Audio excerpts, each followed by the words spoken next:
Now, Russia has no intention of reducing its nuclear arsenal until the US clarifies its anti-missile defense plans in Europe.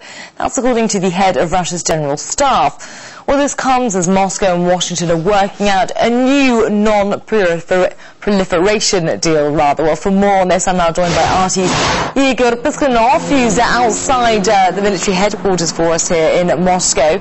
Igor, could this statement deliver a blow to current negotiations between Russia and the US, do you think?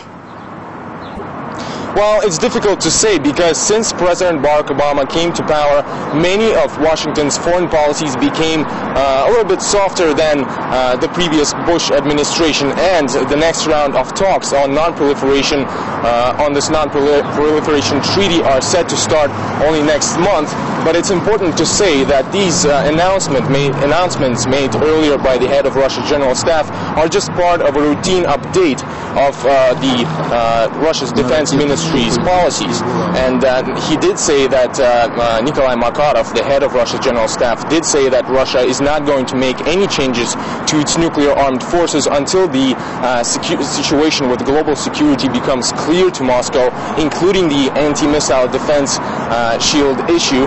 And he also stressed that Russia's nuclear armed forces are one of the cornerstones of the Russian army and are there to provide security and stability to global security. Now, we haven't heard any official reaction from Washington yet, but if we remember the first meeting between President Dmitry Medvedev and President Barack Obama in London, the two leaders said that signing a non-proliferation treaty before the end of 2009 was one of the top priorities in the relations between Moscow and Washington, and also the reduction of nuclear arms as well. And concerning this matter, there has been quite a lot of cooperation between Russia and the United States. Negotiations are continuing and several projects are underway, including this megatons to megawatts project, which is aimed to transform highly enriched uranium from Russian nuclear warheads to low-enriched uranium, which could be used to produce fuel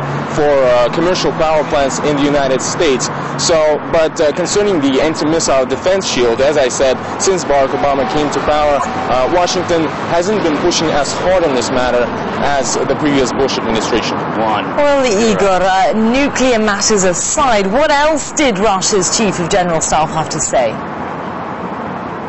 Nikolai Makarov did touch upon several other issues, and one of them was Georgia. He said that the Georgian army is currently better equipped than it was during the conflict in South Ossetia last August, which worries Moscow.